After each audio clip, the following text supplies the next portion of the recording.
and welcome to the Tassie Timber Highlights episode, which I'll try and do every week. First off, we've got Ultra League here with me versus Sayonara. Pretty good lead. Unfortunately, though, Cresselia is really awkward for me in these matchups because I changed my Giratina to Dragon Breath. So I'm going to just have to... Oh, sorry, and I didn't even bring it in this game. So I'm just going to have to take... I want to keep that matchup with the Swampert.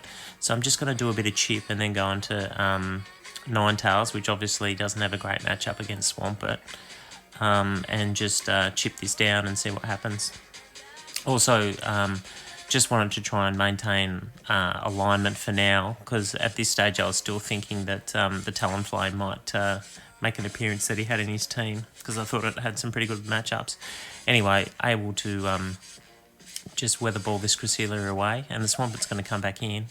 And at this point I sort of thought to myself, he's brought the Swampert back in. He obviously hasn't brought anything decent, and probably hasn't brought the Talonflame to this game, and that made me think, well, the other mon that he should be bringing every time is Abomasnow, and so here it is here. So I just switched back into the Gyarados just to draw out the Abomasnow, because I knew that I had my Jellicent in the back, which could still take care of the Swampert. So just drew that out, pretty much just got a shield and did a little bit of Dragon Breath damage. And then knowing now that my Ninetales has probably got the best matchup of anything that I brought against Abomasnow, obviously resisting all the moves. And because of the grass typing on the Snowman, it takes neutral from ice attacks. So just to spam use each other, and then I reckon the Ninetales is probably a bit bulkier too, so just chipping away here, but he's got a lot of energy. And at this stage I wasn't 100% sure how he's going to play this out. So it looks like he had a bit extra and switched out there. So at this stage I knew that he probably had maybe 2 weather balls worth of energy. He had a lot anyway. I remember at the end of this game, surprised with the amount of energy he had. He got to energy ball pretty quickly after this. But anyway, we'll get rid of the Swampert. And I know that he's going to have to use up any energy he's got pretty much straight away. He did 2 more Powder Snows there, so yeah, maybe that gets him to energy ball. So he's thrown there, and at this stage I knew that I'd get to my move, but it was pretty tight. Alright, so moving into the second game versus Sayonara. Another great lead here, and this is what I was referring to in the first game, was that I don't have a great response for Cresselia, I just realised. Stunfisk, the best response, but I obviously need to keep alignment because the Abomasnow, I've got nothing for it. So it was at this point I realised I just need to do some chip, take the Grass Knot, and then go into my Giratina. And I thought 1 Shadow Sneak and a Shield, and I can probably farm down and then at least threaten the Abomasnow to have to throw its energy pretty quickly and get a bit of chip on it, and hopefully force a shield. So that was the plan at this stage. And once again, I'm still thinking could be the Talonflame in the back, so I was always keeping the Jellicent in the back. So yeah, move coming through here, shield the Moonblast. That's the end of him, and the Snowman comes back in. So he's got about, 2 Powdered Snows now, so he's not quite at the move yet. I should be able to get to another move here. He might overfarm slightly. I think he has now, but he can't really afford to let any more moves through. So I'm just going to throw He Shields there, and at this point he's farming up a lot, but I think he's realised that he's in serious danger of losing another shield if he tries to farm down, because it's a big boy. So he's got a bit of energy. He goes straight into his Swampert, and good thing I had the Jellicent in the back. So what I'm doing here, he obviously knows this is a Bubble Beam. I needed to get that off before he got to Earthquake. I wasn't sure I was going to get there, but I probably would have got there, so I should have built up to the Shadow Ball first. But I know that if Bubble Beam goes through, I can survive 2 Earthquakes. It's touch and go. But this Shadow Ball will almost KO now. Now, at this point, I knew he had energy on his Abomasnow, so the one thing I couldn't do here was shield. So I didn't. And he threw the Hydro. And once again, he builds up again. He doesn't have enough for an Earthquake. He only threw, I think, 2 Mudshots there. So I knew he didn't have it that time.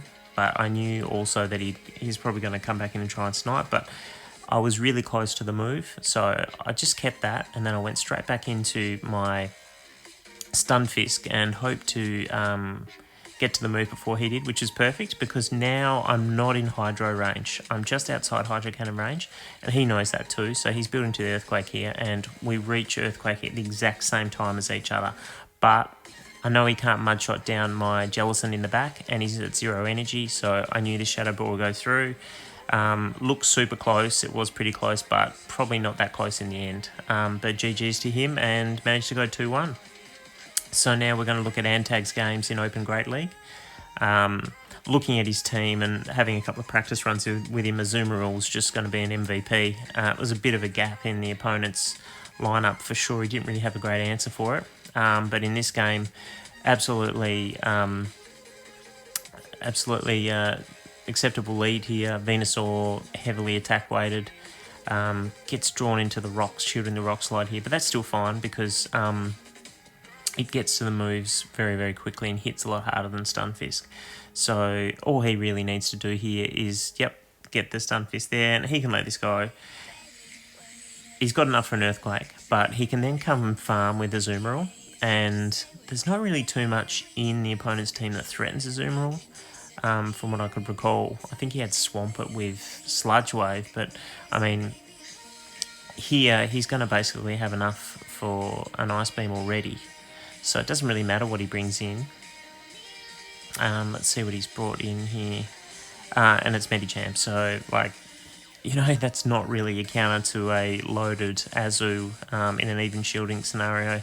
He's thrown the Hydro too, and he's gone into the Mandibuzz, and he's actually caught the move there. Don't know if he did catch it. Maybe he did, but I mean, he's just going Power Up Punch here.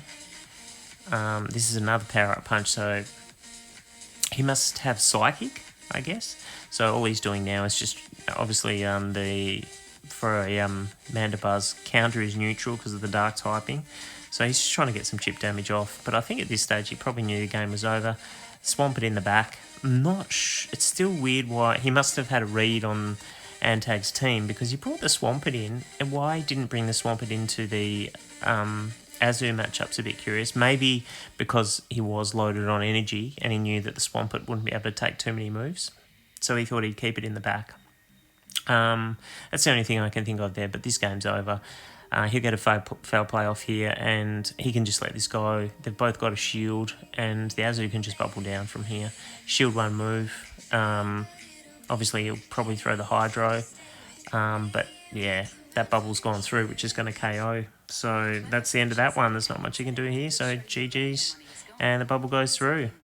Alright, now we go into the next game here, which I'm pretty sure this is Lloyd against his opponent in Specialist Cup. And he's got a pretty good lead here. Body slams don't do a lot to the Mandibuzz because it's so tanky, and these foul plays will definitely do a lot more chip damage, even though it's not terribly attack weighted. So yeah, definitely a good lead here. Throwing another foul play. Obviously it seems from what I've seen of this Specialist Cup so far that these Vigoroths and their Vigoroths save swaps are pretty decent. So it's good that he's caught it here. And he's got his own Vigoroth there, which will apply some pressure too. So we'll just have to wait and see what the opponent's got in the back here. So shields again. Goes into Stunfisk. The Vigoroth will be a pretty decent answer to this. Just as spammy, and he's done a little bit of chip on it there too. So attack incoming probably just be a Mud Bomb or Discharge. He's got on the Discharge, and yeah, he can just slam these body slams through and get some chip on this. And he's got the Talonflame in the back. Will he shield this?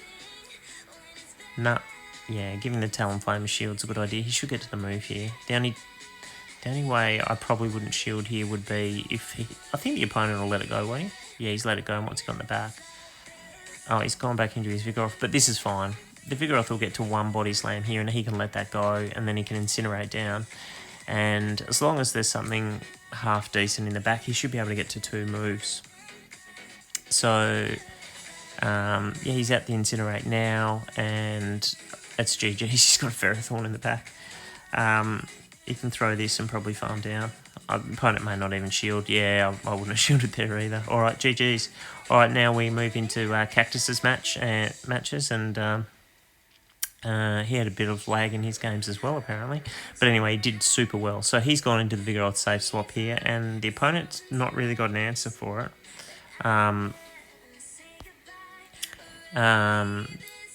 Yeah, he doesn't have an answer to that at all. Yeah, this is not good. Okay, so he's just tried to chip it down, basically, and then gone into his Stun Fist. But Cactus got enough energy to whip off a couple of these, and he might even... He'll definitely get to another one after this too if he decides to invest a shield, which mightn't be the worst play here. But he does... Yeah, look, he'll probably just want to shield here and rip off another one, I think. The counter damage. No, he's let it go. He definitely has the answer in the Lanoon here too, so normal typing, pretty bulky. So yeah, I'm assuming he's going to try and farm down. He might have to shield once. Yeah, I think he will. You have to shield once if he's going to go for the farm down. So another move coming through, but yeah, probably shield down, farm down now. The opponent might even jump out though. Yeah, he doesn't want to get farmed down, so he's gone back into the Wiggly here. This will KO. Is he just going to let this go? No, but he's kept to move and he's swapped. That's actually a really good play.